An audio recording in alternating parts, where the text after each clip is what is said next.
webinar link. You have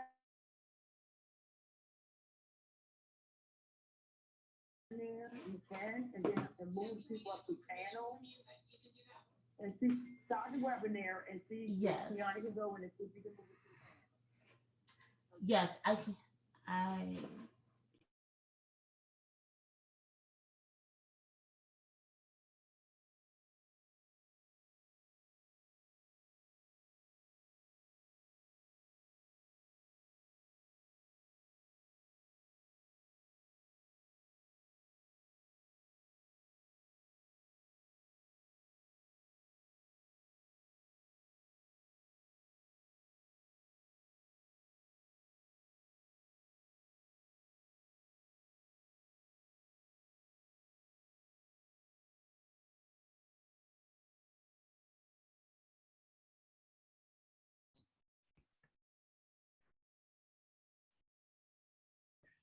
Hello.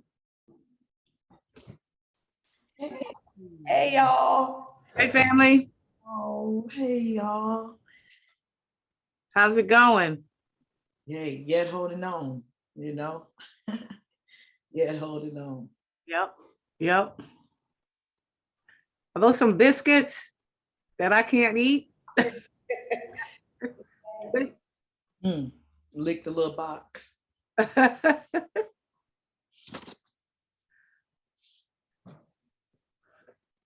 All right. I just want to note that I changed up some of the questions a little bit. I had time, so just figured so I put them in the Google Docs so that everybody could see it. But obviously I can pose the question, but you can say whatever you want. Hell, you can ignore it and say whatever you want. So move as spirit would have you to move. But I just want to name that. And I didn't erase the original, so what I wrote is in yes, green. I hear you. Hello. Okay, I don't even know where they are, so I'll flow with it. Just go with it. Just to ask me whatever. You got all your people there, and you got everything straight. I hear her. I don't see her, but I hear her. I'm here. Hello, everyone. Okay, I'm sorry. Hi.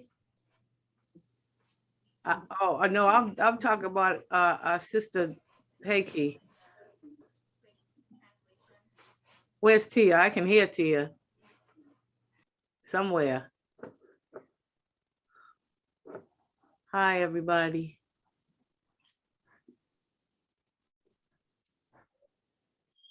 Hi, Miss Tiffany. I have not had the pleasure of meeting you before. Hello, how are you doing? How is everyone doing today? Thank you for having me on. I'm Tiffany M. Simmons, or the Plugs lawyer, and I'm happy to be here. Beautiful. Nice to meet you. Likewise.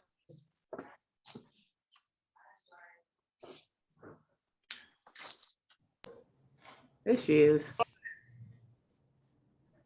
Damn, I could hear you. I couldn't find you. I'm right here. Touchdown, goal, goal. Oh, this is, hey, sis, what? Apparently Mrs. Holmes is on Zoom, but no picture. Do we know why, Kiana? If you can hear me, Mrs. Holmes, I'm trying to turn this over to the host so that we can figure it out. Yeah, I'm here. I'm on. Sam is on. Sorry, y'all. We're getting everything together. Can folks hear Wait a me? minute, Sam talk. I can see you. Oh, she's saying she can see us, but we can't see her. You say you can't hear her, I think. She said she can see us, but we can't see her. It's probably the way that it's set up. But maybe the panelists can only be seen right now. Yeah, I think only the panelists. Yeah. Okay. Okay.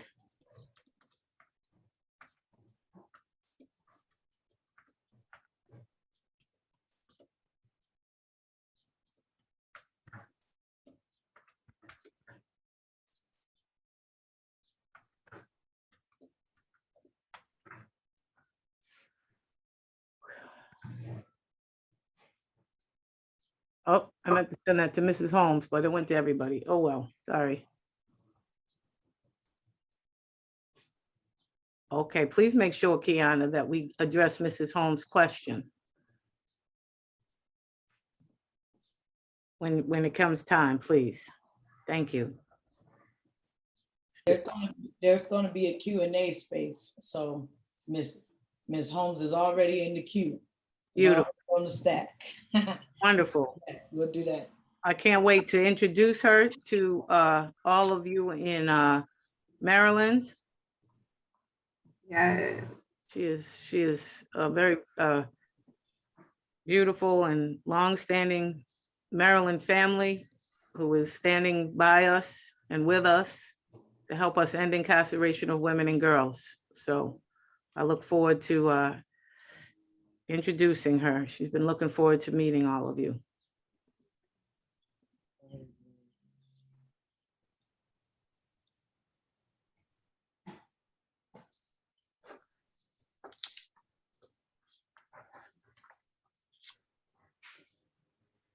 Hey, Nicole Hansen.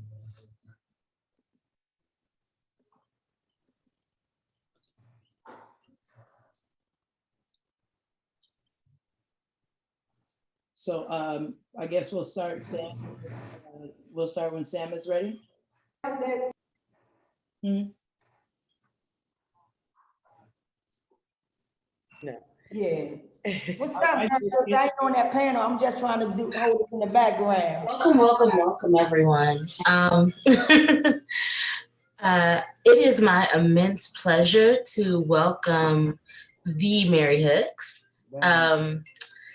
to be with us today. Thank you for bearing with us through the technical difficulties. You know, Mary, I've been telling folks that, you know, I imagine that you may have been on a porch sipping maybe some sweet tea, maybe a little whiskey, when you had the vision to free Black mothers and caretakers. But whatever preceded that, we are so grateful that you had vision, and that the visionary you are, you gifted us a way to care for our people in radical ways. And since 2017, we have been doing our best to honor the vision that you birthed. And so I am grateful that you have an opportunity to join us. I am grateful for your vision, and I turn it over to you to lead us in this conversation. Thank you, thank you, thank you. Thanks, Sam. I deeply appreciate the invitation to be in y'all's house with y'all, you know, and I'm sure if the COVID and the panorama wasn't here, we'd all be somewhere physically together, being able to like feel each other's energy. But, you know, we do the best we can with what we got. And so just grateful for everybody who showed up and everybody who continues. Before we get into it, just want to highlight the ASL interpreters who are on here with us. We want to make sure that folks can access this conversation. So thank y'all. Thank y'all. Thanks for the folk who pulled this together, who was mindful about that. And I'm going to jump right in with the questions, you know, because y'all got much to talk about. And so I got a few questions, but we want to open it up and start by giving each panelist 5 minutes to begin by introducing yourself. And then the question that's on the table is, why did you choose to focus your work on supporting incarcerated women, queer and trans folk? Why is this? And Kiana, we'll go ahead and start with you. And I'll go ahead and we're gonna go to Kiana, Andrea, Dominique, Tia, then Tiffany. All right, Okay. with that, so y'all know. Hey, y'all. Yes, ma'am. This is Kiana. Thank you so much for being here, Mary. Thank you so much for having this vision to free Black women and caretakers from cages across this country. And so it's just an honor to actually connect the mission of Life After Release to that vision that you had. And, you know, we really honor that. So the question on the table, repeat the question one more time for me, Mary. The question on the table. Yeah, so say a little bit about yourself. Who the hell are you? And why did you decide to focus your work around supporting incarcerated women? So for folks who don't know, my name is Kiana and I am the Executive Director of Life After Release, organization that's based in Prince George's County, Maryland. Organization and vision that started for me while I was laying on a prison bunk, right? And seeking for freedom and one day to be free. And upon my release, coming home, I started my organization, and this organization has been around. And our mission and our lifelong goal is to make sure that we are fortifying and providing ways for formerly incarcerated and currently incarcerated women to get on a path of self-determination, right? That reentry train is just not it for us. We are on a path of self-determination and having the accesses and the things that we need so that we can live full and productive lives. And so that's me, and that's a little bit about me. And of course, why I'm into this work is because I am directly impacted. I'm formerly incarcerated. And as we always say, nothing for us without us. And it's very important to understand that the formerly incarcerated population we are here. We are here and we are at the table. And so we are making sure that this work is not going to be designed without us in mind. And so that is why I'm here and doing this work. All right. Hey, two snaps. Andrea, give us what you got, love. Hey, y'all, family, movement family, community family, my lovely sisters and family. Thank you for inviting me into this space. Anytime Kiana Johnson sends a message, I'm gonna be there no matter what. I didn't even know what this was all about. I should have known when I saw Mary Hooks on the flyer, like, okay, we talking about bail and some Black mamas. And so that's beautiful. And thank you, Miss Mary, for all of that. And really important. I'm Andrea James. I'm the founder and executive director of the National Council for Incarcerated and Formerly Incarcerated Women and Girls. I live in Boston, Massachusetts. Our organization is a national organization. It provides a platform for organizing, sharing of resources and information in the campaign, the Free Her campaign, the national campaign to end the incarceration of women and girls in this country and beyond. And we started this work inside of a prison. In 2010, we heard an uptick for the need to end what the country referred to then as mass incarceration, a term we don't even waste our time talking about. We are abolitionists. We don't believe that there is a place for jails and prisons, particularly not for our people, for Black people who have been most disproportionately affected by that, those instruments of oppression and control. And so we were women that were sitting in a prison, in a federal prison in Danbury, Connecticut in 2010. And Michelle Alexander's book had just come out. Lots of people, particularly incarcerated people, have written about the things that Ms. Alexander had written about. But for some reason, she struck a chord in this country, you know, and it was a beautiful expose that she wrote about and raised a lot of consciousness and awareness in the country. ALEC had been exposed in 2010, the American Legislative Exchange Council, and their nefarious dealings to construct and be the architects of mass incarceration, funded by the Koch and the Koch billionaire network that continues to, you know, do its work today. And we just heard nothing about women. And we were women at that time in Danbury. There were just under 2,000 women between the camp and the FCI, crammed full into this prison. And we were, a majority of us were mothers.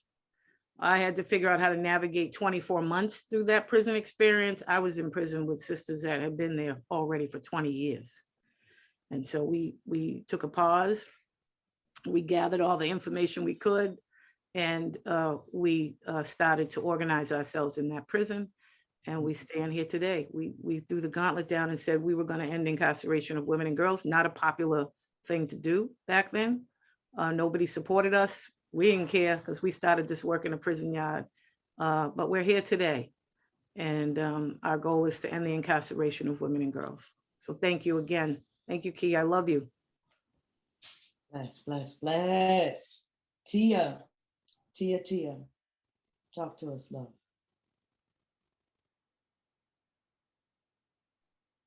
How you doing, guys? I am Tia Miss Connoisseur Hamilton. I am the founder and owner of State versus Us magazine, which talks about wrongfully convicted individuals. We also talk about success stories of formerly incarcerated individuals like us. I have real estate advice, cannabis advice, mental health advice and segments. And I got writings from men and women who submit their poetry and their writings. And I also have stories from men and women that are incarcerated, controlling their narratives and telling the story the correct way. My magazine is archived in the Stromberg Center for Black Research in Harlem, New York. They have a standing subscription, so every issue that comes out, it goes into the archives to be researched on. That I know of, 3 men have came home off of the interviews that I've given them while they were incarcerated, because they was incarcerated wrongfully. So people have written them to help other lawyers and other attorneys and things of that nature. And I'm now sitting in the office inside of my bookstore called Urban Reads Bookstore in Baltimore. And it came about because no one wanted to place my magazine in their store. So I did Tia, like Tia always do, and I created my own table and chair and sat at it. And I opened the doors to not just my magazine, because now it had a home. I opened my door to incarcerated individual authors, and I opened my door to local authors. So that's my story, and I'm just here. And why I got into the fight is because I'm directly impacted. My family, I have impacted family members inside my home, and inside my family, inside my home, in other states and in the part of this country. So when I came home after seeing what was going on behind that wall, and how they were either sick and getting no help, or they were abused coming in, and then they continued to be abused by the girlfriend that they ended up with inside the prison. I said, I gotta do more, because, you know, society only shows us the men. So when I told, just like I prayed about everything I have now, I said, give me the opportunity and a platform, I'm gonna show out and show off. So that's what I'm doing. And when I found out that over 80% of incarcerated women are impacted by some type of trauma, especially sexual, that's a problem for me. And then when I'm seeing that over 7,500 of the babies in prison come from mothers, it's a problem for me. So the fight lives, and I'm here to bring the voiceless voice to State versus Us magazine. And we are better because of it. My word. Please drop the subscription link. Let's all get our subscription, please. Right now. We shall do that. All right, Tiffany, if you don't mind, please. All right. Hello, everyone. Again, great stories. Tia, I definitely want to connect with you. I am an author. We definitely need to connect afterwards. So divine timing. I'm honored to be here with such a diverse group of people. Thank you so much. I am checking in from Atlanta, Georgia. I kind of got asked to be a part of this panel from Instagram. So a lot of what I'm hearing tonight, again, is a first, but I'm very, very honored to be at the right place at the right time. I am the owner of Simmons Law. Our practice, one of our mission statements is to be the voice for the voiceless, and we practice in the areas of criminal defense. I have been directly impacted by the jail system, having male and female family members in the system. But God blessed me to be on the other side doing things as a criminal defense attorney based in Atlanta. You know, I think about, you know, what statistics say and things that I have experienced in my own life, and how I could have been one of these ladies that have been incarcerated. By the grace of God, I'm here, you know, like I said, being able to be the voice for the voiceless. You know, if we think of statistics, I was one of the young ladies that was molested as a child. Besides that, we know statistics have said Black women go to jail faster than white women. Me being, a Black woman or woman of color, that could have happened to me. Me in real life, being the lawyer, there were times I would go into court throughout my 12 years. Are you the defendant? Are you the paralegal? I am an undefeated attorney. I've never lost a trial out of 12 years of practice by the grace of God, again. But I say that to say, because of the color of my skin, I could have easily been on the other side. I've represented mothers, I've represented friends, I've represented business women, I've represented, people from all walks of life. But as a woman, it is different because that's what I am. I see myself. I mean, I've even had female cousins that were, in the dope game that stood and did their time. So sometimes it's not all about, they were a victim of a circumstance, but there are times when people are a victim of a circumstance. So anyway, the perspective that I bring is the perspective of being the voice for the voiceless, but also just as I share my personal story, sometimes I can also let people know, hey, I could have easily, been that way or experienced that, but I'm able to experience from another eye, and I'm able to help you or your family or the next, even as I inspire other women to become lawyers or become business owners or become authors. So, two of my books actually speaks to the subjects that we're talking about, and just encouraging women to live their purpose, live their best life, balance having a successful business and family. And you can even do that even if you were incarcerated. You can even become a lawyer even if you had a criminal background. So, I'm the living example of what you can be. And you don't have to be the cookie cutter lawyer, because you see what I look like right now. You see the chain. And even outside of that, the way that I ran my business for 12 years has been always ahead of my time. But that's because I trust God and I live my purpose. And again, one of the purposes of Simmons Law is to be the voice for the voiceless. Thank you so much for having me. It's an honor to be here tonight. That's what's up. Thank you, thank you, thank you. I need your number, girl. Simmons Law. Simmons Law. All Simmons right. Law in the building. I'm gonna come for you. I'm coming to find you now. Okay, and may I ask you, Mary, have you heard of bell hooks, or are you related to bell hooks? I have definitely heard of bell hooks. I'm not related to bell hooks, but we all cousins when it's all Exactly. through the Middle Passage. We all Africans. Okay, I receive it. I feel that energy. I love it. So, Kiana, I'm gonna go back to you. I gotta go back to you. And I put two-part question for you. And one is, given that we're coming off of the heels of another year of belling out Black mamas and caretakers for Mother's Day, how has the bell out work impacted Life After Release's work? And then the other thing I would hopefully you can speak to is you made a distinction in your introduction around re-entry versus putting folk on a path to self-determination.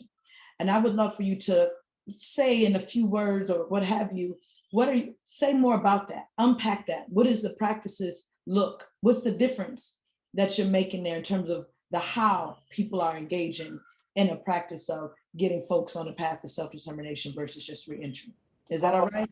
Yes, that is the question I wanted to answer. Do it. Absolutely, absolutely. So talking about the just the way that the free Black mamas or the freeing Black mamas from jails and prisons on Mother's Day, how that impacted me. Mary, I sat in a prison for 2 Mother's Days straight, and I wasn't able to be with my sons, right? And that time is come and gone. I can't get that time back. The only thing that brought me comfort when I came home was when Samantha and Janae came to me and was like, hey, you want to come on and bail some mom? I was like, hell yeah, I'm gonna go back to that cage and get some women out how we gonna do this, right? And I'm fresh home. I go back to this place that held me, that bondaged me, that kept me, in this cage. And I went back to go in there and to bring some women out of there. That was the only thing that brought me solace for sitting in that place for two and a half years, right, away from my children. That was the only thing. So your vision was the only thing upon coming home that actually brought me that solace, right? And being able to go in and bring some others out that can come home, because I was sitting in prison, I had time to serve, but these mothers were innocent until proven guilty. And this system that we have right here and right now is just so messed up. And they're having them sit in these cages and because they can't afford bail.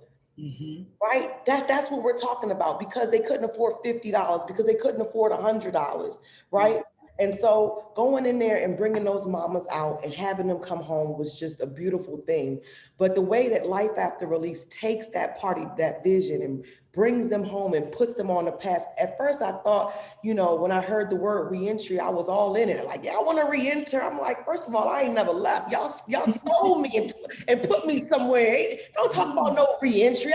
Don't give me your words, right? And then when I realized that all of these places and all of these organizations and these charities and Catholics and all these places that want to, give you these reentry programs, at the end of the day, it's more for them than it is really for us.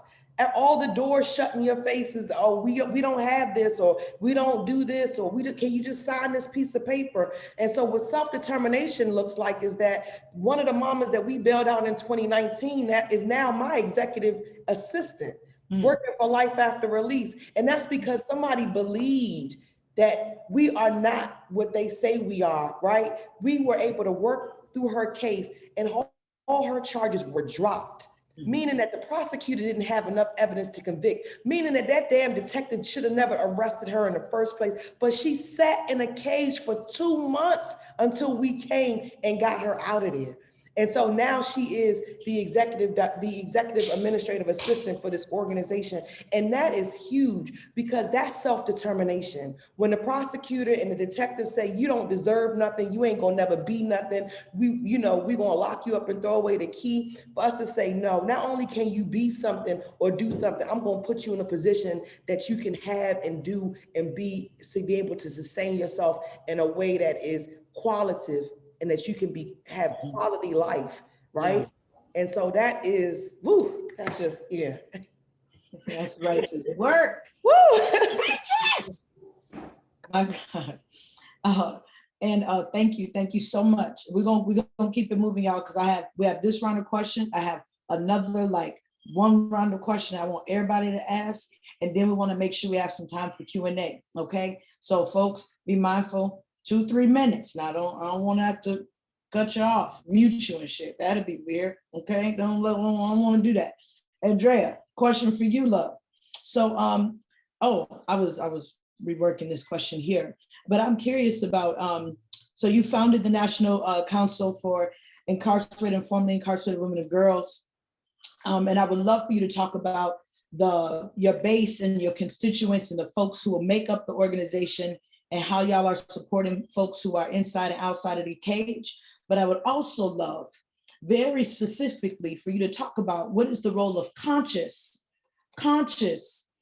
folk who have had the experience of being incarcerated, as it relates to how do we prevent our folk, the intervention points before folks are getting caught up in jail. And what is a particular role, special role, that you perhaps may see or not, that folks who have had that experience in the cage can offer?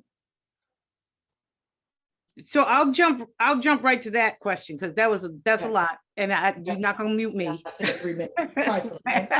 So, well, we work from 3 kind of buckets, right? After literally a 3-year, 2.5-year listening tour, and then another 6 months of just unpacking all of this information from sisters from all around the country, everywhere you can imagine, coast to coast, in the middle, Appalachia, all over the place. We dumped all this information on the table, and we came out with reimagining communities. And so the first bucket that we always have worked from, even when we were in the prison, is policy. We're always trying to figure out, how do we bring abolitionist policies to the table that can significantly decarcerate and liberate our people. That's the first thing. The second piece of it is reimagining communities. Reimagining communities is what came out of that 2.5-year listening tour all around the country, convenings, town hall meetings, all of that. And then 6 months of sisters coming back to the table to look at all this information that we compiled and figure it out. We intentionally made that, named that, Mary, Reimagining Communities, because we were tired of reimagining prisons. And for years, large nonprofits have been pushing this narrative and holding it in place that we want to continue to reimagine prisons. We tired of reimagining prisons. And so we intentionally named our hyperlocal 10 toes on the ground organizing work, reimagining communities. That includes all of the beautiful things that we're connected to Kiana on a day-to-day basis with: participatory defense, participatory budgeting, transformative justice. How do we build alternate systems to calling the police? What is a crisis response team? We got the best mentors and trainers. Andrea Ritchie, Mariam Kaba, you, Mary, Black Mama Bail, and mothers out of prison. That's what we do. That's part of reimagining communities on every level. And then, of course, our campaign, which is, we finally launched it in January, the national campaign to end incarceration of women and girls. Another really long strategy session, years of thinking about it. We expedited it a little bit because then again, some really wealthy women decided that they were going to end incarceration of women and girls. And we were like, oh, no, this has been our work. And we think that we are the best to lead a campaign like that. We can provide some resources, but you shall not lead a campaign to end incarceration of women and girls. We have had the Free Her campaign building and growing for years now. And so those three buckets, I think, Mary, kind of get to, one or the other gets to the question that you asked. But we're organizers. We're 10 toes on the ground. We've taken all of the toolkits and all of the things, the advice and brilliance of our sisters in this struggle, our family in this struggle, from Highlander, from listening and talking to SNCC sisters like you and I got an opportunity to do. It took all that information and we said enough talking about it. Mm-hmm. You want to build an alternate system to call the police? Let's get in our neighborhoods and let's get it. We don't know what we're doing. We're experimenting, but it's better than what we currently have. Got nothing to fucking lose. There you go. Come on now. Tia, I'm back. And Mai, do I have a question for you, my friend? So you mentioned it and talked about that you're with the State of Us magazine. Thank you again for that. For folks who didn't see it, check the chat. It's in there. Follow all the goodness. And you also are part of Out for Justice, yeah? Yeah, I'm one of the community partners. Yeah. And so I was curious about, there's much conversation, particularly around the pretrial, this pretrial detention, and what it means for, as we're seeing the state take on using technology as a way to control and contain and surveil our people. And so there's two arguments on that's happening right now. Some folks are like, yo, we don't want to advance none of that stuff. No ankle monitors, none of that. And some folks are like, hey, particularly folk who were locked up, are like, please give me 2 monitors. I'd rather be home. Right. How do we navigate that as abolitionists, as folk who are trying to create and build something new, and also are in our current reality that's where the shits are. How do we grapple with that, and how do y'all grapple with it inside of your work and with your peeps and with our communities? Listen, I'm gonna honestly tell you, I can actually see both sides, right? Yeah. When you in jail, there's nothing more for you to want to come and get a McDonald's meal or something like that. So it's hard. So I say abolish all of it, right? I say abolish it, because you want me to come home and pay you for me to be home. Make it make sense. You got single mothers out here, single dads too, grandmothers raising their babies, and you want them to pay $500, $600. I done seen one at $1,000 before. You want them to pay this monthly for me to stay home. You want me to, so you, just like in jail. So if I'm in jail, you paid for me to be at what you call home. So we just be able to educate inside the prison what this does and how this works, and not what they telling you how it works. We got to get to the root and let them know what that root is. This is the problem. So we can start teaching our people how to be this and this, then fully understand and have a major impact in a major way and force these clowns to change the laws and get rid of ankle monitors, parole and probation, and the fees and the harassment, because they still in slavery. If you think about it, over 2.3 million people are under some form of incarceration. Come on, we get it right. So we got to do more of understanding and reading. I made a post on Facebook yesterday. America, and Trump is still their leader, right? He the Messiah, you can see it. So when we don't understand what a book does, you're not gonna be able to make nobody understand how to defend themselves, how to move in this, because we are officially at war. It ain't nothing to talk about.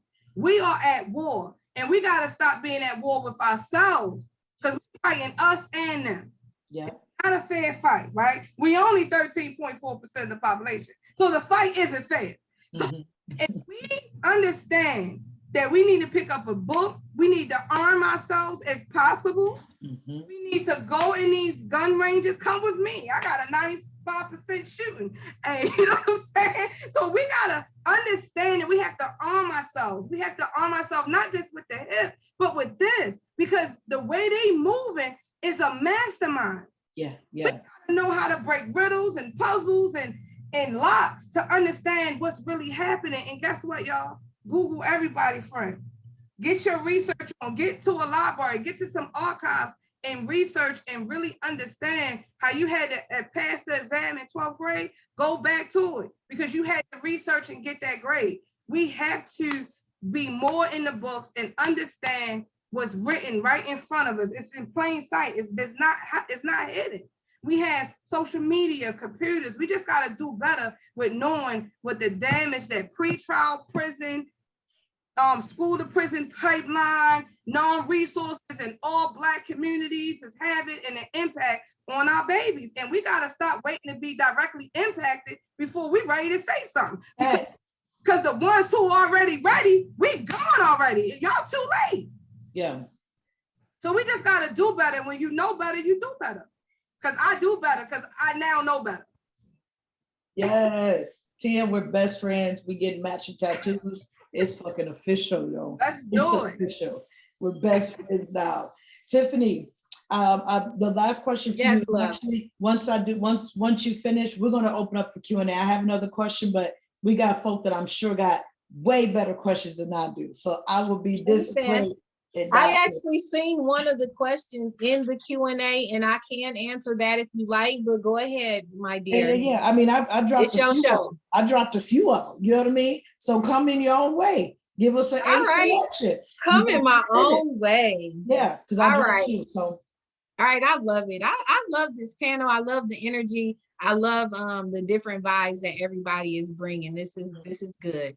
One of the questions, let me read it before I go into my answer so you can get a context. The question says, can you talk more about what happens to children, family members, that mamas who are incarcerated are forced to leave on the outside, and why is it important to bail Black mamas out? So me, being the mouthpiece that can work the mouthpiece and get what I need in the gift of gab in the courtroom, let me tell you why it's important to bail Black mamas out. It's very, very important to bail Black mamas out, especially Black mamas out, because a lot of Black mamas are the ones that hold the family together. A lot of Black mamas are the mamas and the daddies to not only sons, but daughters. Now, when a person is jailed, I'm gonna give you context of everybody, because I don't want to exclude the Black male that is incarcerated as well at a higher rate, if not killed on sight, as we know the reality of what's going on in America. When a person is jailed, there is so much collateral damage. If you have the resources to retain an attorney, retain one. If you have the resources to hire Simmons Law, hire one. What's expensive or cheap is relative to a person, but I know the income level that we're talking about, or the audience that we're talking about. So what I will say, the audience that we're talking about are people that I probably would assist pro bono and not charge my lawyer rate, because I'm the Louis V of legal when you come into Simmons Law. But what I want to say to you, the average cost of a lawyer for a criminal defense case can start at $5,000 and up. So imagine the single Black mom, maybe one kid, maybe two kids. $5,000 is a lot of money to come up for just the lawyer. Not to mention what the bail may be. Not to mention if they let you go home and put you on a tether, which is a monitor, you got to pay the monitoring fees. You have to pay the pretrial fees. So there are a lot of fees that, what I call, again, is collateral damage that happens when you are even accused of a crime, let alone convicted of a crime and put behind bars. Then your children are often raised by the grandparents, if not the aunties, maybe become a ward of the state, maybe become, a runaway. You don't know what's going to happen with your kids because you're behind bars. Most of the time, people don't have lawyer fees. They have money enough to survive. So let's talk about the person that can come up with the lawyer. You can come up with the lawyer fees, but what happens during that trial period? What if you didn't bail out? You just said, hey, I'm gonna just pay the lawyer, I'm not gonna bail out. Because sometimes I do advise clients to do that, because that will help as we try to resolve their case. Now, this is not legal advice for anyone. This is just me speaking a scenario while we're on this panel. And I just want to put that out there, for license purposes. So anyway, I say all that to say, you could be in jail during those trial periods. Your trial may not come up for 1 year or 2 years. So if you're in jail, your family suffer, your businesses suffer, your job suffer, your mind suffers. And when you're suffering in your mind, you really can't change what's going on outside. A lot of Black women, we look beautiful on the outside, but the inside suffering. And that's in jail and out of jail. So imagine facing a criminal case. Yeah. But like I say, if you come to a law firm like myself, where I have really been in your shoes of relatives behind bars, me actually beating a case, it wasn't a criminal case, it was a civil case, but it could have ruined my business reputation. So again, I can see different perspectives, unlike some other attorneys.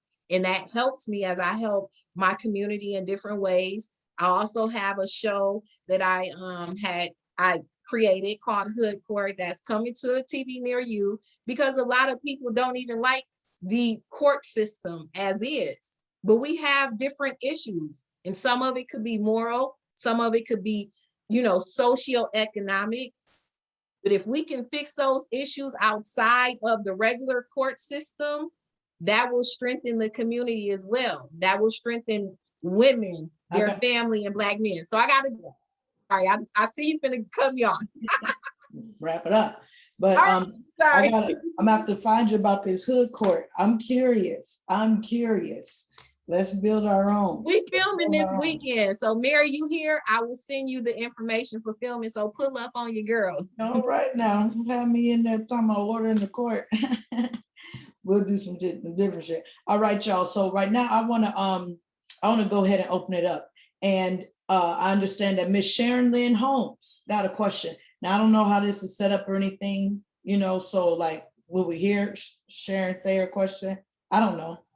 How is that gonna work? If not, I think you just have to put in the chat. But I would love to hear your voice. Huh? People can raise their hands and we'll unmute you. Oh yeah. Sharon Lynn Holmes, you gotta raise your hand.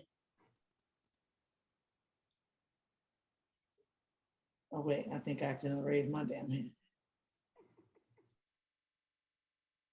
Okay. There you go. Y'all catch that? Sharon, are you unmuted? I just hit it. Can you hear me? Oh, perfect, great, go ahead. Give Oh, me that wow, this question. has been exciting. Thank you so much. So listen, my son met Andrea about 10 days to 2 weeks ago in California. He hooked her up with me. I've been talking to Andrea for the last 10 days, and I'm very much interested in helping whatever way I can. I just moved out of Prince George's County, Maryland, into Odenton, which is Anne Arundel County, but my son and family live in Prince George's County. We're very active. I want to come to the Sunday block party. I want to meet and do whatever I can. Who am I? I'm a baby boomer. It's not over yet. I can see the light at the end of the tunnel, but I ain't there yet. I ain't ready to go.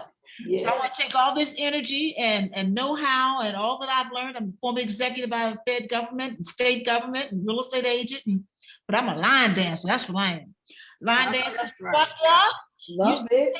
Now, Miss Sharon, you gotta give us your question now. We're curious. Question.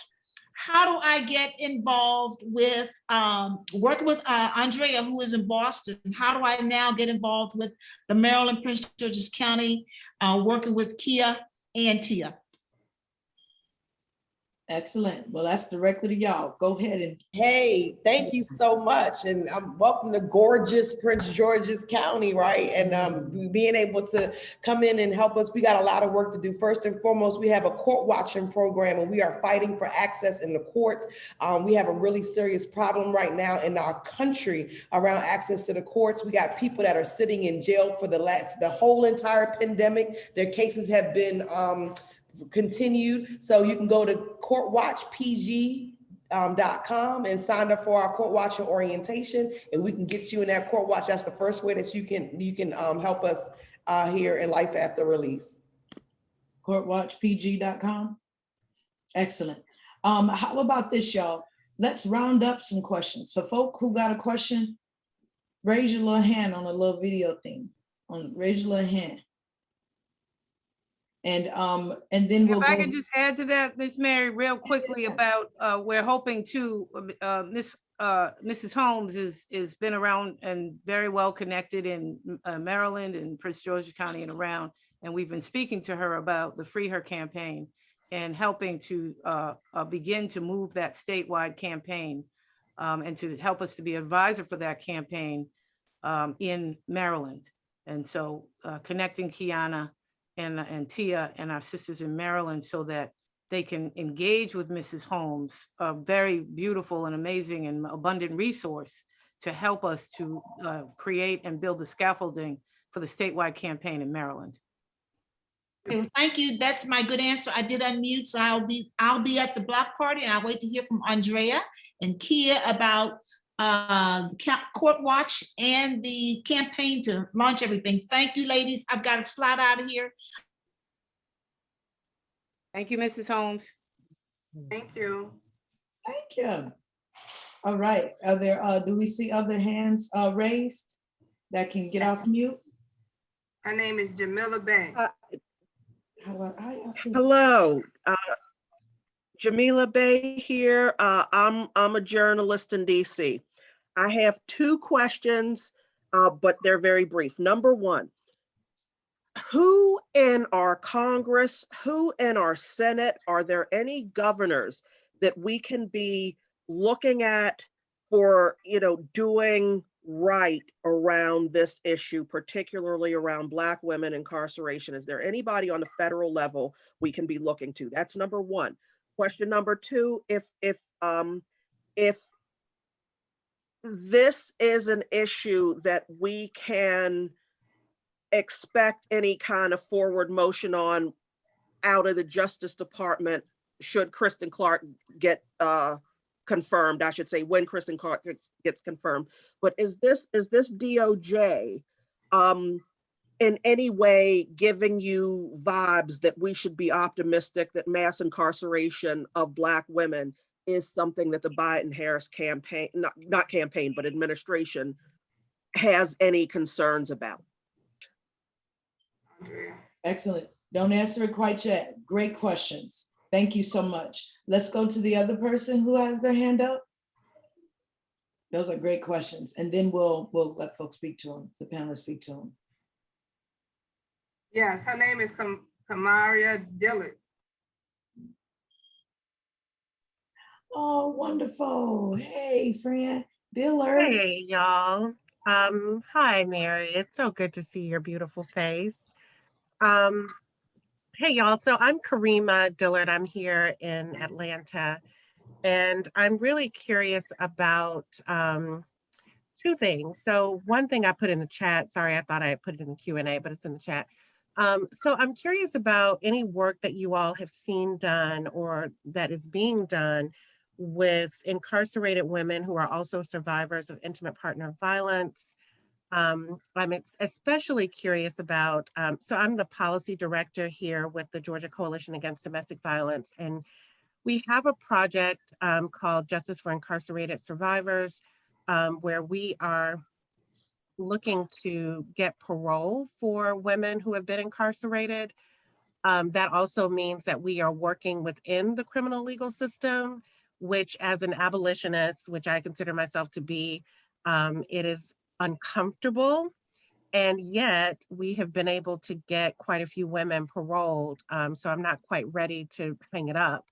But I have feelings about it. I have feelings about it. So I'm just curious to see or to know what other work you all have seen done. And Andrea, you mentioned earlier that you are interested in bringing abolitionists to the policy table. And I'm curious about what that looks like and what policies you would like to see strengthened or enacted.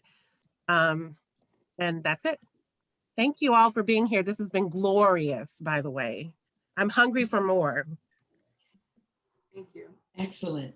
Excellent. Well, panelists, I'll let y'all go for it. Do folks need repeats on a question? If not, jump right on in. Andrea? Well, I mean, I can kick in around the federal piece. We do a lot of work, policy work on the federal level, and so I would say that, you know, old school that has been standing with us and has included us and brought us in and helped us to convene congressional hearings has been Karen Bass. Karen Bass has been very instrumental around the issue of women, and incredibly helpful to get us at the table and have our voices heard. The other two are more recent newcomers, but powerful. My Congresswoman, Ayanna Pressley from Massachusetts, and also Cori Bush. Those two sisters are kicking the doors down. Cori Bush ran on an abolitionist platform, okay? She is not playing. Our dear sister, Ayanna Pressley, is not playing. Ayanna brings a Congresswoman, brings to the table the issue also of the criminalization and adulterization of our Black girls, which is something that she worked on the ground here in Massachusetts as a city councilor before she became our congressional leader in Massachusetts, our representative. The other, quickly to answer your question, was we launched the 100 Women, 100 Days campaign to release women through clemency. Clemency is a very powerful tool. You pick up your pen, the president is, and governors also, you pick up your pen and you can literally end incarceration of women and girls. We have very, very, very sick. We've lost 4 women since August.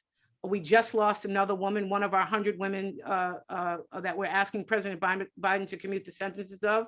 The woman who leads our clemency campaign at the National Council is Danielle Metz.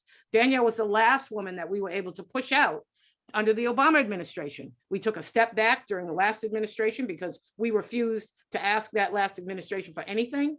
And we turned our attention to the states, and we raised awareness around the country in states everywhere that clemency exists and that governors have the power, also like the president has the power to commute the sentences of women in the state. And so there are organizations that are focusing on domestic violence and interpersonal violence, organizations, particularly Survived and Punished. It's a good place to start. Survived and Punished is working on pushing out women who are survived and punished.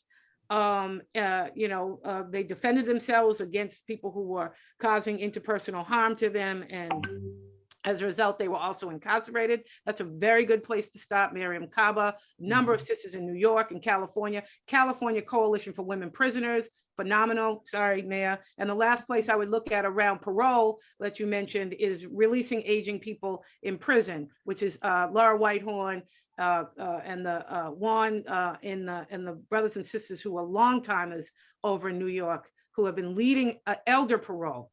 And it affects everybody. So I would just start there. You can always contact me for more information if you needed it.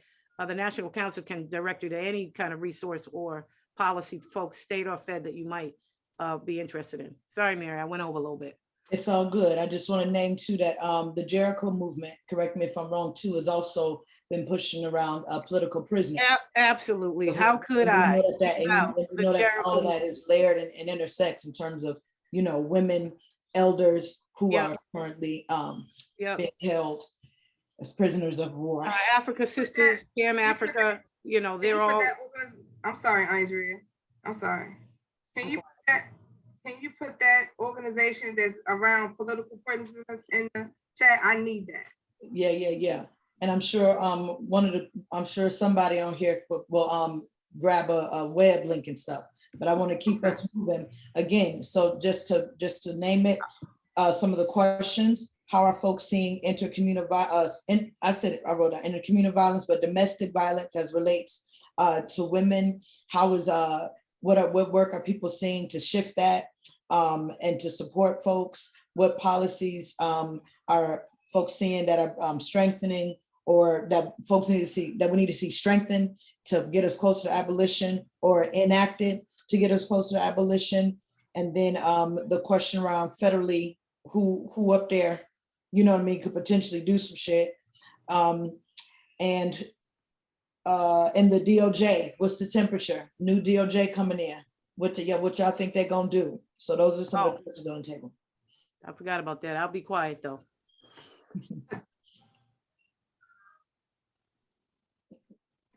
Okay. I can speak to it. Do you want me to speak to it quickly? No, not yet, No. love. No, Okay. not yet. I want to let Tiffany, let's go ahead, and there's a question about that came through that little thing about child visitation. And can you speak to the question around child visitation? What type of visit, what it is exactly? Well, the question that was posed is, what is the child visitation if a mother is incarcerated, if any? And I just wanted to speak on that and say, you know, every case is different. Most of the times, if there is visitation, it depends upon the mother. The mother may say, I don't want my child to see me this way, etc. And then it also depends on kind of what their sentencing is and where they're sentenced at, and where they're located.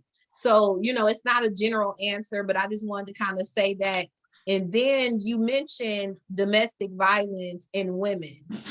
Some of the trends or things that I've experienced out of my 12 years experienced criminal defense, sometimes that I see where women are charged with domestic violence charges against men. Sometimes it is false accusations, but they take the woman, the Black woman, instead of, you know, just based on what the man has said. And sometimes it is rightfully so where they need to go. But just to bring up the, you know, because you brought up the domestic violence, I wanted to make that point that I've seen it kind of go both ways. But some of the times in my career, seeing it against where the woman is arrested, it's a false accusation, to be honest. And the man is trying to use the system against her, as opposed to where if it's a woman that is experiencing domestic violence, it is actually in fact true. And again, this is just things that I've seen in my career. I'm not saying that all situations are true or false. Every situation is different, but you know, things that I've seen a lot of times when the woman is charged with something, it could possibly be. Yeah. Thank you. The man is trying to either use the system against her as it relates to children involved. Thank you. And thank you for adding that nuance in there too, because it's a lot of stuff in the water. And look, even if you add in the layer of what it means for there to be same gender loving people who are also engaged in domestic violence situations. But what we all know to be true is that if two people who love each other together, whatever, are having issues, we know that ain't nothing the state can do to bring about peace. Ain't nothing that they can do to bring about peace, to bring about even a healthy, like, hey, y'all shouldn't be together no more. The state ain't got no tools, no skills to do it. You know what I'm saying? And so unfortunately, you know, Andrea, I want you to answer that question. I was on a thing, but I'd also be curious about how y'all are thinking about that as it relates to the community crisis, work. It's all that how you've seen it too. Yeah, it's all that. I mean, that's the transformative justice that we have been taught by the movement, and are learning more and more every day about addressing interpersonal harm in our communities. Right now, the current system takes us and they put us on a bunk. There is no individual accountability.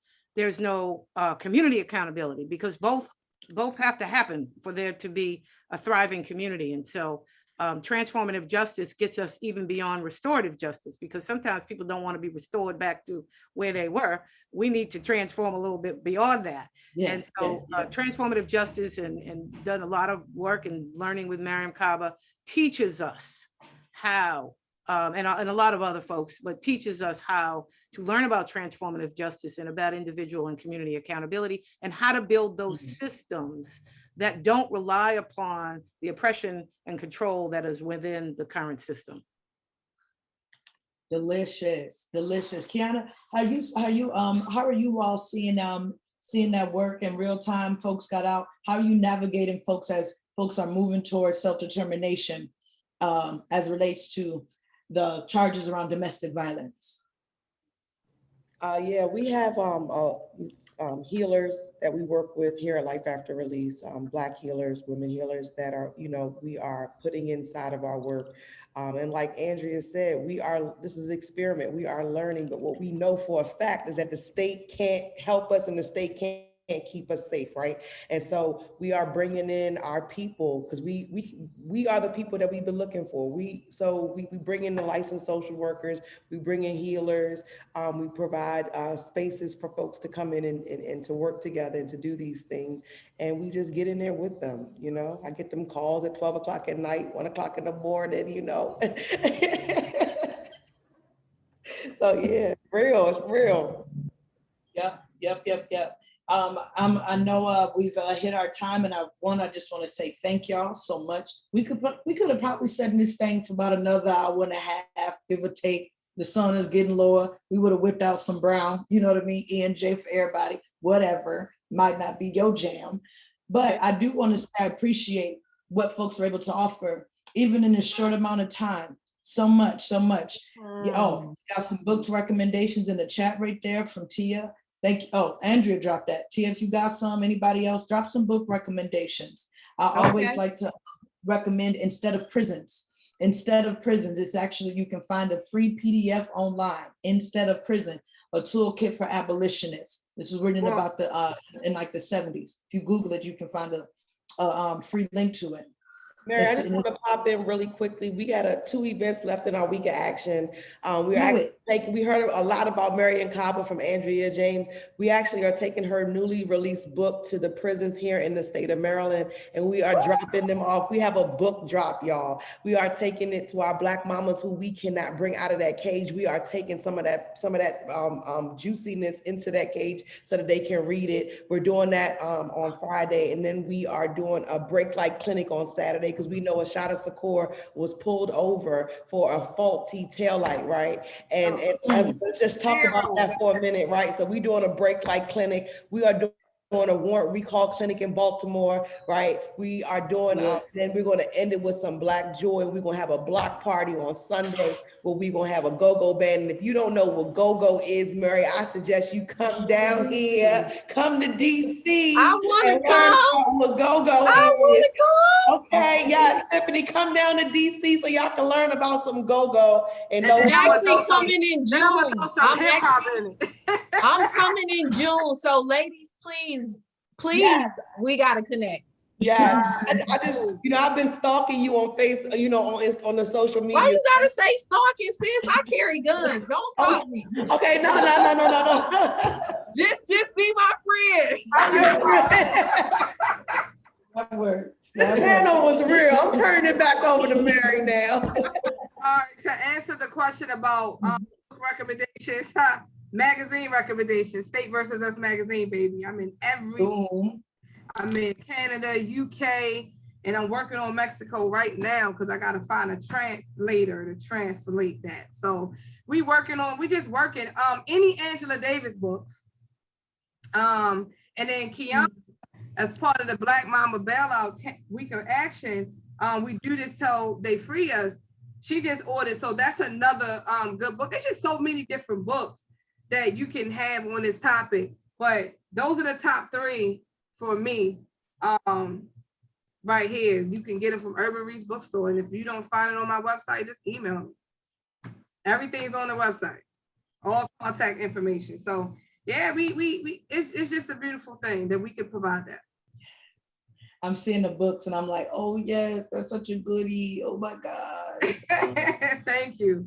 So many goodies, y'all. So Real Talk, we got all our medicine. We got all the medicine we need, y'all, to get free and to break away from the US empire. And I'm gonna go down a rabbit hole, but we got what we need, yo. We got what we need. So thank y'all for your generosity of spirit. That's so thank dope. you for your work. Thank you for your hustle, your grind, and your love for our people. Because as Baba Shokwe Lumumba said, when you walk with the people, you won't betray the people. So Thank you. walk with the people, y'all. Thank y'all so much. Thank you for having me. Thank you, guys. Y'all be blessed. And if you in Atlanta, pull up on Hood Court. It's coming to a TV channel near you. Black Judge Judy, y'all. Listen, I got a case. For real. Bring that itch to Hood Court. Kiana, you better tell I'm gonna go viral on that. Tiffany, I'm giving you my number right now in the chat. And I'm sending you my email. Okay, hold on. Let me get it before I check out. I want to Hold see on. is this court abolitionist or not? Is we got What you transformative mean? justice? That's the question. That's the point. That's the point. That's